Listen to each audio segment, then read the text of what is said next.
सीताराम कल्याण मंडपठारे ओडिशा सरकार आरएसओसिंग कर्मचारी महासंघ पक्षर आयोजित एक सांबादिक सम्मेलन में संघर जिला सभापति असीमा नंदराय कहले जे बहुबार शांतपूर्ण धर्मघट पर पूर्वतन राज्य सरकार कर्मचारी महासंघ को प्रतिश्रुति देइथिले जे खूब शीघ्र आउटसोर्सिंग कर्मचारी प्रति न्याय प्रदान करा किंतु न्याय प्रदान करिबारे जो समय विश्व महामारी कोविड आक्रमण में सारा विश्व आक्रांत होला बेले एही आउटसोर्सिंग कर्मचारी दिन राति परिश्रम करी धन जीवन राष्ट्रीय संपत्तिर सुरक्षा लिप्त थिला बेले कौनसी कारण नथाई विभिन्न विभाग रे 6 रु 17 वर्ष पर्यंत निष्ठार सह सेवा जगाइथिबा कर्मचारी मानकु विठुर भाव चाकरी छटई गले।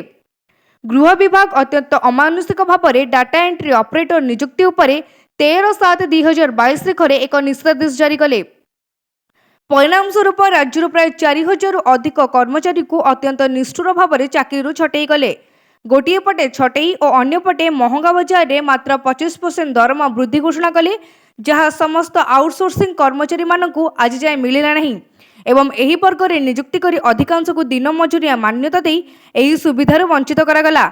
एमितिकी सहित कौनसी मौलिक सुविधा यथा 30 दिन दरमा छुट्टी भी पूर्वतन सरकार को निकट में महासंघ लगातार भाव छटई दिन मजूरिया और आउटसोर्सिंग व्यवस्था को दूर कर समस्त को आउटसोर्सिंग कर्मचारी भाव विवेचना करने को दाबी कर आसुतिले मध्य केही कर्णपात करुनाहांती। खोद मान्यवर लोकों मुख्यमंत्री विरोधी दलर मुख्य सचेतक थिबा बेले एही असहाय कर्मचारी को स्थायी करने को उभय विधानसभा और विधानसभा बाहर मध्य दृढ़ दाबी उपस्थापना करथिले। सौभाग्य को से दिन विरोधी दलर मुख्य सचेतक आज खोद मान्यवर लोकों मुख्यमंत्री। आशा रखुचु एवं निश्चित भाव मान्यवर मुख्यमंत्री ए दिगरे विचार करी असहाय आउटसोर्सिंग कर्मचारी को न्याय प्रदान करिवे। महासंघर जिला सभापति असीमानंद राय कहते जेतेबेले राज्य में खनि खादन शिल्प और सरकारी तथा अर्ध सरकारी संस्थार नियुक्ति सुजोग नथिला सेतेबेले राज्य में उच्चशिक्षित युवगोष्ठी निज परिवार गुजराण मेंटाइबा पई बाध्य कर्मचारी महासंघ एभली एक कुश्चित शोषणकारी व्यवस्था को आपणई नेथिले। आशा रखिथिले राज्यर आर्थिक स्थिति स्वच्छल हेले सरकार आउटसोर्सिंग कर्मचारी को स्थायी करिवे, कारण अतीत में 89 दिन काम करी गोटे आदेश रे पूरा ग्रुप सी और ग्रुप डी कर्मचारी भाव स्थायी हो जाउथिले।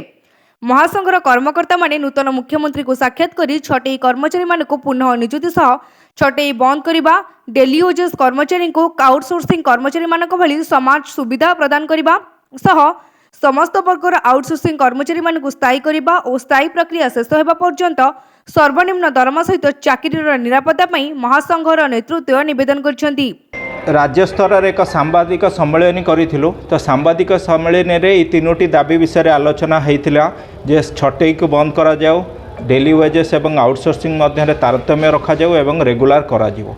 तो सरकार को आमे मेमोरेंडम देइछु, 1.5 मास समय देउछि। जदि सरकार सहुदरे आम कथा विचार न करती ताहले आमे बाध्य होई राजरास्ता को ओह्लैबु एवं आंदोलन करिबु। आउटसोर्सिंग ना दे कुछ व्यवस्था ने युवक युवती की शोषण करा जाउची, सेमाने तांग परिवार भोक उपास सड़िया छाड़ी दिया जाउची, छटई करा जाउची। मु निवेदन करिबी माननीय मुख्यमंत्री दाबी आमर जो मैंने कम करुँच तो स्थायी करूँ। अवसर पर से ऑफिस बाबू मैंने गोड़ माड़ी बसुँच कि आम पिला जो युवक मैंने कम कर छटई कराऊँ, तेणु छटई बंद करी जो मैंने छटई हो पुनः नियुक्ति दिंतु। आउ गए तारतम्य अच्छी आपंकर आउटसोर्सिंग और डेली वेजेस जड़े कम कर मसक जहाँ पारिश्रमिक नब किंतु जड़े मस सारा खटब परिश्रम तार नब अधा मसर नब, तेणु ये व्यवस्था बंद करा जाऊ।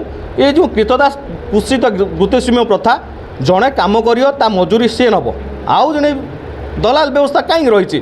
भद्रक पुनील कुमार सामंत रिपोर्ट तीर्थक्षेत्र लाइव।